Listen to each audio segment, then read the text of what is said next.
For decades, Canada and the United States were thought to have one of the most stable trade relationships on Earth. But in 2025, something began to shift. Quietly, deliberately, and devastatingly. While the headlines focused on bigger battles like China or the European Union, Canada made subtle but impactful policy decisions, consumer shifts, and product withdrawals that are now severely hurting U.S. states.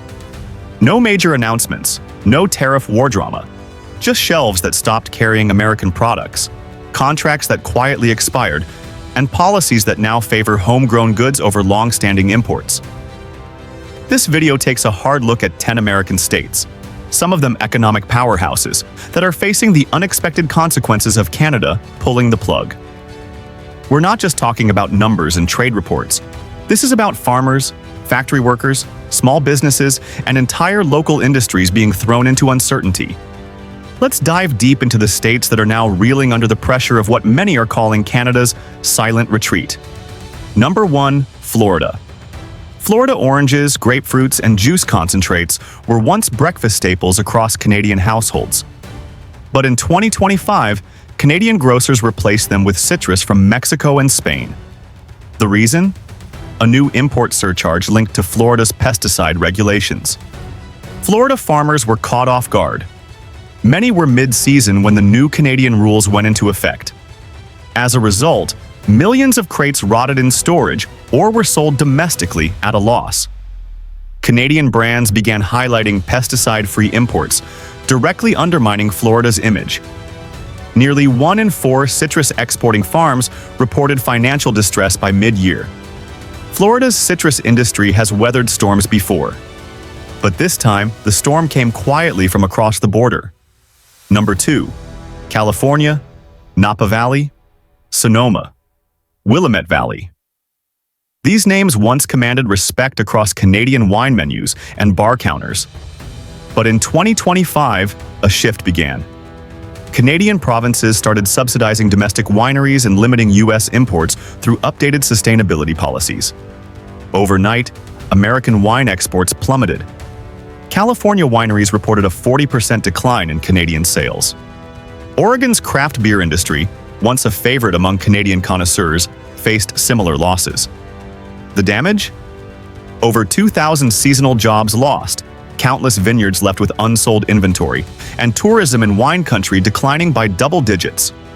Worse yet, Canada began promoting its own Okanagan Valley and Niagara region wines as eco-friendly and local. California and Oregon were suddenly seen as high-carbon imports, a reputation no wine grower wants. The vines still grow, the barrels still age. But the Canadian demand has dried up. Number 3, Michigan. Michigan's auto sector has always been tied to Canada's car market. From Detroit to Windsor, the supply chain was seamless until 2025. Canada's new green mobility law imposed steep import requirements on fossil fuel-based auto parts, and Michigan's exports were among the first to be cut. Canada now favors European and Asian electric car components. As a result, over 5,800 jobs have been lost across Michigan's parts manufacturing hubs. GM and Ford facilities have reduced their cross-border shipments, and Canadian assembly lines are increasingly sourcing from cleaner-aligned partners. Factories in Flint, Grand Rapids, and Dearborn are reporting fewer contracts and increasing idle time. For the first time in decades, Michigan's car corridor is decelerating, and the brakes are being applied from the north. Number 4, North Carolina. North Carolina's legacy furniture industry, centered around High Point, relied on Canadian bulk orders for decades. But 2025 brought a steep fall. Canadian home retailers stopped renewing contracts with U.S. manufacturers, opting instead for modular, locally made alternatives. This quiet shift wasn't noticed until factories began cutting shifts. Over 8,000 furniture jobs were lost across the state in the first 6 months of the year. Export logs showed a 52% decline in Canadian-bound shipments.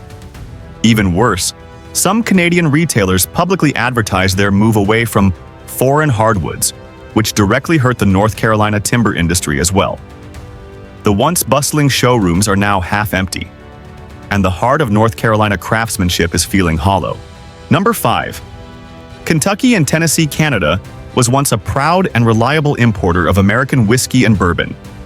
Whether it was smooth Kentucky bourbon or Tennessee's iconic Jack Daniels, Canadian shelves stocked them year-round. But in 2025, Canada began removing these iconic spirits from liquor stores with no official statement.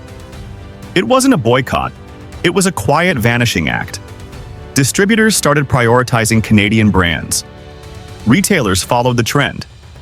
And consumers, influenced by local campaigns and carbon-conscious labeling, shifted their preferences to Made in Canada spirits.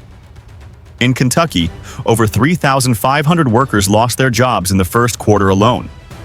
Bourbon trail tourism dipped. Craft distilleries that once thrived on cross-border exports are now struggling to stay afloat. In Tennessee, aging barrels remain unsold, and once-packed distillery tours now feel eerily empty. Behind the iconic bottles was a regional economy that depended on each sale. Now, that economy is drying up one shelf at a time. Number 6. Texas. Texas beef was once a staple on Canadian dinner tables, BBQ joints, and grocery shelves. But in 2025, Canada implemented new traceability and carbon certification standards for imported meat, quietly disqualifying over 70% of Texas beef producers. No official ban, just paperwork and standards that lock them out.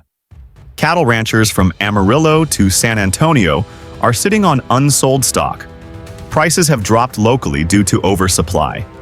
Exporters are calling it a silent embargo.